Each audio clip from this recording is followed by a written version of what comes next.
2022년 레고랜드 사태 이후 지금까지 우리 경제의 위험 요인으로 작용하고 있는 부동산 PF.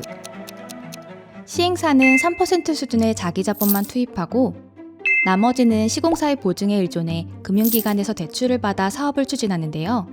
부동산 경기가 악화되면 시행사, 시공사, 금융기관이 줄줄이 위험해질 수도 있는 거죠. 이에 정부는 PF 자기자본 비율을 중장기적으로 20% 수준까지 높이겠다는 목표를 발표했습니다. 그렇다면 자기자본 확충은 실제로 리스크를 줄일 수 있을까요? KDI가 국내의 800여 개 사업장을 분석한 결과 자기자본 비율이 20%로 늘어날 경우 대출이 줄어들면서 원리금도 감소해 분양 리스크가 낮아졌습니다. 다음으로 미국 아파트 PF 사례를 분석해봤더니 부채 비율이 증가하면 착공 후 3년 이내 부실 확률이 커지고 부실에 빠진 사업장이 회생할 확률은 낮아지며 준공에 성공하더라도 이후에 차환이 이루어질 확률이 줄어듭니다. 즉, 자기자본이 적고 부채가 많을수록 위험이 크다는 거죠. 또한 자기자본 확충은 총 사업비 절감 효과도 있습니다. 자기자본 비율이 20%가 되면 공사비는 약 6.4% 줄어드는데요.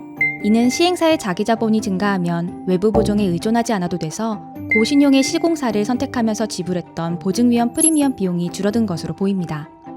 게다가 대출이 줄어들기 때문에 수수료와 이자로 구성된 금융비가 약 12.6% 줄고 위험 부담과 공사비에 따라 산정되는 각종 수수료와 등기비로 구성된 기타비도 감소합니다. 그런데 문제는 자기자본을 모으는 게 쉽지 않다는 겁니다. 자기자본 확충을 요구할수록 각종 개발 사업이 위축될 수도 있죠. 따라서 향후 PF 정책은 자본 확충 규제와 함께 다양한 유인책으로 구성되어야 합니다. 2024년 11월 정부에서 발표한 부동산 PF 정책을 살펴보고 이에 대한 보완 방안을 분석해봤는데요. 우선 정부가 예정대로 총액 한도 규제를 도입한다면 모든 대출이 아닌 저자본 PF 대출에만 적용해 자기자본 비율이 높은 건전한 사업장에는 정상적으로 자금 공급이 이루어지도록 하는 것이 바람직합니다. 또한 자기자본의 범위를 어디까지 인정할 것인지가 중요한 쟁점인데요.